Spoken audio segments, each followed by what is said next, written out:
Dear friends, welcome to Biblical Parivartana. Once again, welcome to Daily Devotions. June 7కి చెందినటువంటి వాక్య భాగం యెషయా 39. ప్రభువుని ఎప్పుడు నమ్ముతాం? ఏ పరిస్థితిలో నమ్ముతాం? రాజైనటువంటి యోధా రాజైనటువంటి హిజ్కియా నుండి దీనికి చెందినటువంటి ఒక పాఠం నేర్చుకుందాం. ప్రభువుని, దేవుడిని ఎప్పుడు నమ్ముతాం, ఏ పరిస్థితిలో నమ్ముతాం అనేది చాలా ముఖ్యమైనటువంటిది. ప్రార్థన చేసుకుందాం. May the words of my mouth and the meditation of our hearts be acceptable in thy sight, our rock and redeemer. Amen. ఈ మొదటి వాల్యూమ్లో, మొదటి సంపుటిలో నవంబర్ 7వ తారీఖుకి చెందినటువంటి ధ్యానంలో హిజ్కియా గురించి, మరి ఆయన టెర్మినల్ డిసీజ్తో బాధపడుతున్నప్పుడు, అనారోగ్య పరిస్థితిలో ఉన్నప్పుడు, మరి ఆయన ఏ విధంగా కోలుకున్నాడు, దాని తర్వాత బైబిలోన్ నుండి వచ్చినటువంటి రాయబారులు హిజ్కియాతో చేసినటువంటి ఆ దుష్టత్వం గురించి కొన్ని వ్యాఖ్యానాలు, కొన్ని అంటే కామెంట్స్, వ్యాఖ్యానం అంటే కామెంటరీ కాదు, కొన్ని కామెంట్స్ ఆయన కార్సన్ గారు చేశారు. ఈ ఈ వాక్య భాగం 39-40 అధ్యాయాల్లో ఉన్నటువంటి దాంతో పోల్చదగినటువంటి ఆ వృత్తాంతం 2 రాజులు 20లో కూడా ఉన్నట్లుగా మనం చూడాలి. అంటే ఈ ఈ గ్రంథాన్ని, ఈ అధ్యాయాన్ని అర్థం చేసుకునేటప్పుడు ఈ 2వ రాజులు 20వ అధ్యాయం కూడా మనం చదవాలి. అప్పుడు ఆ కాంప్రహెన్సివ్గా ఉంటుందన్నమాట. మరణమును బట్టి అతిగా భయపడని అవసరం లేదు. హిజ్కియా భయపడ్డాడు, కానీ అంతగా భయపడని అవసరం లేదు. విశ్వాసి మరణాన్ని బట్టి అతిగా భయపడిన అవసరం లేదు. అంటే ప్రతి ఒక్కరికి మరణం అంటే భయమే, కానీ విశ్వాసికి అలాంటి భయం, అవిశ్వాసులకు ఉన్నటువంటి భయం విశ్వాసికి ఉండని అవసరం లేదు. హిజ్కియా అదనంగా 15 సంవత్సరములు జీవించకుండా ఆ అనారోగ్యమును బట్టి అతను మరణించి ఉంటే, తాను అహంకారమునకు, హృదయ కాఠిన్యత యొక్క దుష్టత్వమునకు లోబడి ఉండేవాడు కాదు. ఆ 15 సంవత్సరాల్లో తన హృదయాన్ని కఠినపరుచుకున్నాడు. అహంకారం వచ్చేసేసింది, స్వార్థం వచ్చేసేసింది. ఆ 15 సంవత్సరాలు పొడిగించకుండా ఉంటేనే బాగుండేది. ఇప్పుడు దాని గురించి నేనేమంటానంటే, మనందరం పాపులమే. కాబట్టి ఎక్కువ కాలం జీవిస్తే ఎక్కువ పాపం చేస్తాం. అది చాలా గమనించవలసినటువంటి ఆలోచన. కాబట్టి ఎక్కువ కాలం జీవించితే అది సరిపోతుంది, బాగుండదని కాదు. ఎక్కువ కాలం జీవించినా కానీ సరిగా జీవించాలి. లేకపోతే ఆ దుష్టత్వంలోనే మనం జీవించేటట్టయితే తక్కువ కాలం జీవించడమే బెటర్. హిజ్కియా నుండి ఆ విషయం మనం గమనించాలి. యెషయా 39:5-8 వరకు చదువుకుందాం. యెషయా 39:5. అంతటా హిజ్కియాతో ఇట్లనెను, యెహోవా సెలవిచ్చు మాట వినుము. రాబో దినములలో ఏమీయు మిగులకుండా నీ ఇంటనున్న సమస్తమును నేటి వరకు నీ పితరులు సమకూర్చి దాచిపెట్టినది అంతయును బబిలోను పట్టణమునకు ఎత్తికొని పోవుదురని సైన్యములకు అధిపతి యెహోవా సెలవిచ్చుచున్నాడు. కానీ ఇప్పుడు మనం చూసేది ఏంటంటే యెషయా 39 మొత్తం దాని అంతటిని దృష్టిలో పెట్టుకుంటున్నాం. కానీ సాధారణమైన వృత్తాంతంపై ఇప్పుడు దృష్టి అప్పుడైతే ఈ నవంబర్ 7 ఫస్ట్ వాల్యూమ్లో నవంబర్ 7న మరి దానిపై కామెంట్ చేశాడు. ఇప్పుడైతే ఏంటి అంటే ఇక్కడ ఆ సంఘటనల యొక్క క్రమంపై ఎప్పుడు ఏది జరిగింది ఆ యొక్క క్రమంపై కేంద్రీకరిస్తుంటున్నాడు. దీన్ని బట్టి ఎందుకు ఆ యొక్క క్రమం ఎందుకు అవసరం అంటే దాన్ని బట్టి కనీసం ఒక పాఠమన్నా నేర్చుకొనవచ్చును. కాబట్టి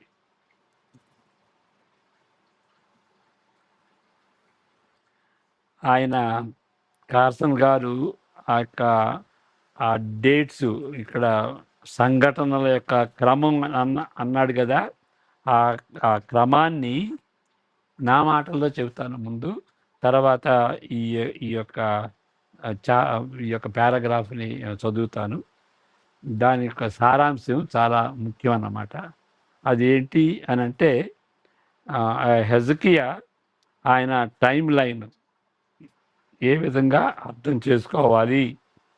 ఇది అర్థం చేసుకుంటే ఆయన చెప్పినటువంటి పారాగ్రాఫ్ని సులువుగా అర్థం చేసుకోవచ్చు. ఆ టైం లైన్ ఏంటి అని అంటే 727 నుండి క్రీస్తుకు పూర్వం 727 నుండి 715 వరకు హిజ్కియా అంటాం కదా. హిజ్కియా తన తండ్రి అయినటువంటి ఆహాజ్తో కలిసి పరిపాలించాడు.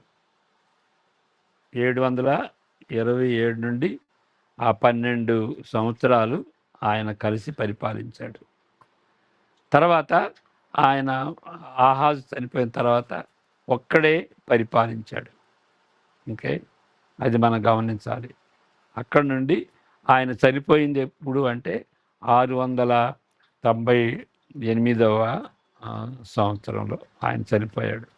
ఈ మధ్యలో ఏం జరిగింది అంటే ఇక్కడ 38 నుండి 38, 39 ఈ అధ్యాయాల్లో చెప్పినటువంటి రీతిగా అక్కడ ఆయన 713లో ఆయన అస్వస్థతకు గురి అయ్యాడు, సిక్ అయ్యాడు. అది చావు పడక మీద ఉన్నటువంటి రీతిగా చనిపోయేటువంటి పరిస్థితిలో ఉన్నటువంటి జబ్బుతో ఆయన బాధపడ్డాడు 719లో. మరి తర్వాత రికవర్ అయ్యాడు. అప్పుడు 712 లేకపోతే 711 ఈ సమయంలో బైబిలోన్ నుండి వచ్చినటువంటి రాయబారులు ఆయన వచ్చి విజిట్ చేస్తారు. అప్పుడు ఏం జరిగిందో తెలుసు కదా. అక్కడ ఆయన మరి ఆయన అహంకారంతో తన వైభవాన్ని చూసుకుని అవన్నీ ఆయనకున్నటువంటి ఆ విలువైనటువంటి వస్తువులు, వెండి, బంగారం, దేవాలయంలో ఉన్నటువంటి వస్తువులు అన్నిటినీ చూపించాడు కదా. అప్పుడు యెషయా వచ్చి చెప్తాడు, ఏంటి ఏం చేసావు వాళ్ళు వచ్చినప్పుడు అని అంటే అన్నీ చూపించాను అంటాడు కదా. అప్పుడు నువ్వు చూపించిన అన్నీ కూడా వాటన్నిటిని కూడాను బబులోనీయులు వచ్చి తీసుకువెళ్తారు. అంతేకాదు మీ యొక్క సంతానాన్ని నపుంసకులు చేస్తారు అనేటువంటి ఆ యొక్క తీర్పు, అక్కడ ఆ తీర్పు వచనాలు యెషయా ప్రకటిస్తాడు ఆయనకి. అదంతా ఇక్కడ జరిగింది. ఇదైన తర్వాత మరి 10 సంవత్సరాలు అయిన తర్వాత ఇక్కడ 10 సంవత్సరాలు ఈ సంవత్సరాల్లో జరిగింది. అదైన తర్వాత ఇక్కడ సెన్హరీబు, అషూరుకి చెందినటువంటి సెన్హరీబు రాజు ఆ యోధా మీద దాడి చేశాడు 701లో. తర్వాత మరి అక్కడ అప్పుడు ఆయన ఆ యొక్క సిక్నెస్ ఆ దాడిని బట్టి దేవుణ్ణి నమ్ముకున్నాడు. ఆయన బెదిరించాడు, అవన్నీ మనం చూసాం. ఆయన ఆ బెదిరింపుని బట్టి మరి ఆయన ఆయన ప్రార్థన చేసుకాడు. అది గొప్ప సంఘటనగా మనం గ్రహించి అది గంభీరమైనటువంటి ప్రార్థన చేశాడు. దేవుని వైపు తిరిగాడు. మరి యెషయాని వేడుకున్నాడు, నువ్వు కూడా ప్రార్థన చెయ్యి అని. అప్పుడు నిజంగా దేవుని వైపుకి తిరిగినట్లుగా మనం చూస్తాం. అదైన తర్వాత ఇంకా 3 సంవత్సరాల్లో ఆయన చనిపోతాడు. ఇది ఈ ఈ ఈ సంఘటనలో ఎక్కడున్నాయంటే యెషయా 36, 37 అధ్యాయాల్లో ఉన్నాయి. ఈ సంఘటనలు ఎప్పుడు జరిగినాయి? యెషయా అవి ఎక్కడ చూస్తాం? యెషయా 38, 39 అధ్యాయాల్లో మనం చూస్తాం. అంటే ఇవి 38, 39 తర్వాత జరిగినటువంటి అధ్యాయాలు ఇవి. మరి 36, 37లో ముందు చెప్పాడు కదా. ముందు చెప్పాడంటే ఆ కాలక్రమంలో రాయబడి కాదు, వేరే కారణాలను బట్టి ఇది ముందు చెప్పబడింది. కానీ ఆ సంఘటనలు జరిగింది మాత్రం, ఆ క్రమం మాత్రం ఇది ముందు జరిగింది, ఇది తర్వాత జరిగింది. అది మీరు గమనించుకుంటే మంచిది. ఇంకేంటంటే ఇక్కడ 3 సంవత్సరాలకి ముందు ఆయన నమ్మాడు. మరి ఆయన సిక్ అయినప్పుడు, దేవుడు స్వస్థపరిచినప్పుడు గ్రేట్ఫుల్గా ఉండి దేవుని నమ్మొచ్చు కదా. అప్పుడు నమ్మలా ఆయన.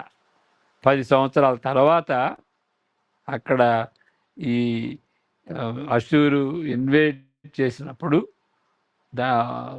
దండెత్తి వచ్చినప్పుడు జస్ట్ అప్పుడు నమ్మాడు. అది నమ్మిన తర్వాత 3 సంవత్సరాలే ఆయన బ్రతికాడు.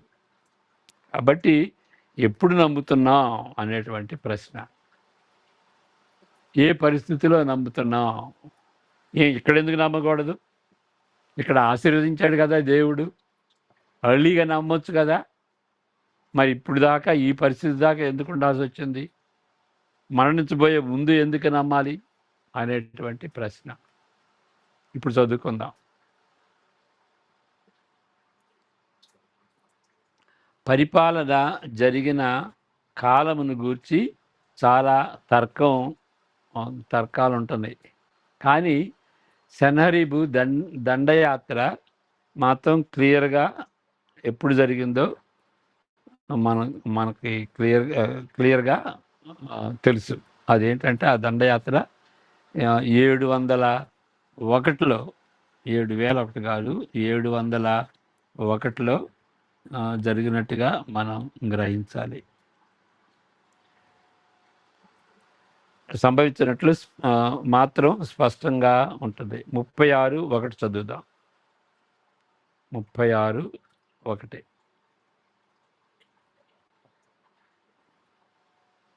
హిజ్కియా రాజు యొక్క 14వ సంవత్సరమున అషూరు రాజైన సెన్హెరీబు యూదా దేశంలోని ప్రాకారము గల పట్టణములన్నిటి మీదికి వచ్చి వాటిని పట్టుకొనెను. రాజు 14వ సంవత్సరం, ఇక్కడ 14వ సంవత్సరం అన్నాం కదా. ఇక్కడ చూస్తే ఆయన 14వ సంవత్సరం ఇక్కడ ఇన్వేజన్ జరిగింది. ఇప్పుడు 701 నుండి 14 కలిపితే 715. అంటే ఈ కోరీజెన్సీ అయిన తర్వాత లెక్కిస్తే 14 సంవత్సరాలు, లేకపోతే దానికి ఇంకొక 12 కలపాలి. ఓకే, అప్పుడు 26 సంవత్సరాలు. 26 సంవత్సరాలు అంటే ఇది కలిపితే 26 సంవత్సరాలు, లేకపోతే మరి 14 సంవత్సరాలు. అది మనం గమనించాలి. ఓకే, అదే చెబుతున్నాడు ఇక్కడ. 701లో సంభవించినట్లు మాత్రం స్పష్టంగా ఉన్నది. ఇది హెజ్కియా పాలనలోని 14వ సంవత్సరంలో జరిగినది. కాబట్టి ఆయన పాలనలో 715లో మొదలైనప్పుడు 701 నుండి 14 అంటే 715లో మొదలైనదని గ్రహించాలి. కానీ 2 రాజులు 18:1 2 రాజులు 18:1 చదువుకుందాం.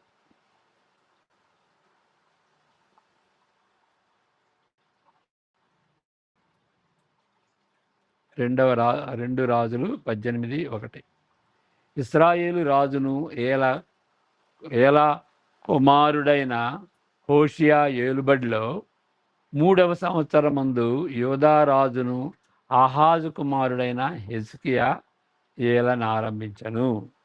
మళ్ళా చెప్తానండి. 18:1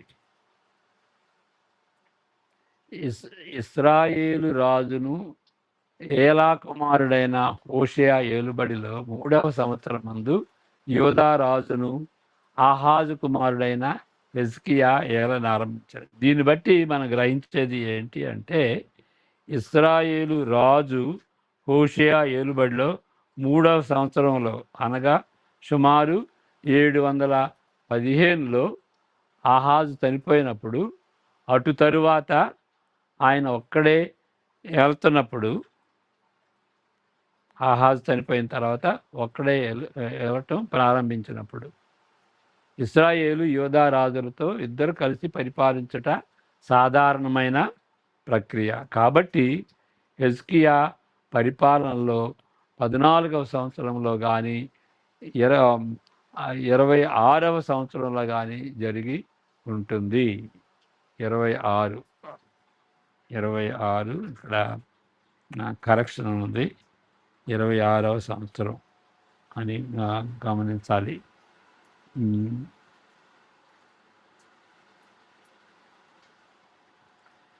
ఏలుబడి సంవత్సరములను లెక్కలోనికి చేర్చుకున్న దానిపై ఆధారపడి ఉంటుంది. ఆ ఉమ్మడి 12 సంవత్సరాలు కలిపితే 26, లేకపోతే 14.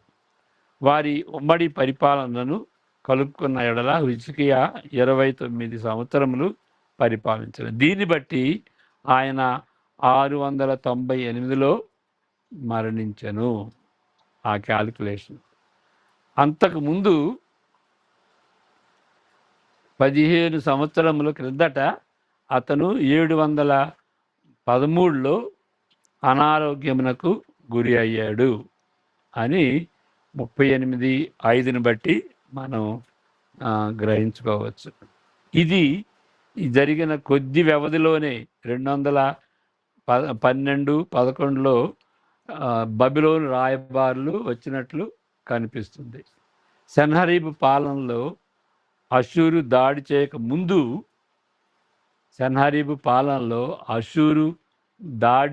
ముందు ఒక దశాబ్దమునకు ముందు అంటే 10 సంవత్సరాలకు ముందు జరిగినటువంటిది 38:1. ఆ కాలమందు అంటే హెజ్కియా జీవితంలో, ఆయన పరిపాలనలో జరిగిన సంఘటన. అంతేగాని ఏదో ఒక స్పెసిఫిక్గా ఈ టైంలో జరిగింది అనేటువంటి రీతిగా చెప్పబడింది కాదు. ఆ కాలంలో జరిగింది, ఆయన పరిపాలన కాలంలో జరిగినట్లుగా మనం గ్రహించాలి. 38:1 మనం చదువుకుందాం. 38:1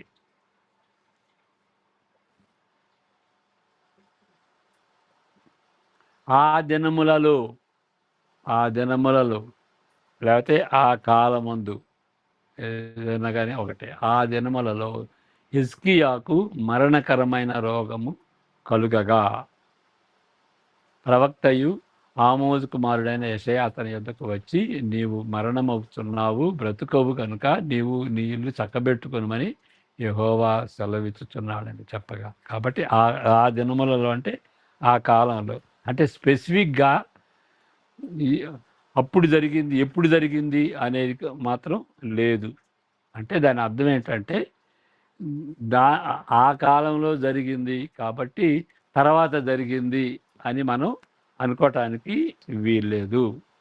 అంటే ఇక్కడ మనం చెప్పినటువంటి రీతిగా ఇక్కడ 38:1 అక్కడ ఆ కాలంలో జరిగిందనే కానీ తర్వాత అంటే ఆ స్పెసిఫిక్గా ఎప్పుడు జరిగిందో తెలియదు అన్నమాట.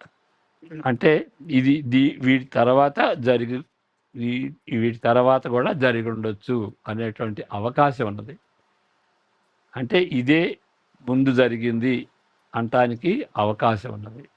అంతేగాని ఇది ఇది ముందు జరిగింది లేకపోతే ఇది తర్వాత జరిగింది అనటానికి వీల్లేదు. ఇదే ముందు జరిగింది అనటానికి తావున్నది అన్నట్టుగా ఆ యొక్క వచనాలని మనం ఆ విధంగా ఇంటర్ప్రెట్ చేయాలి.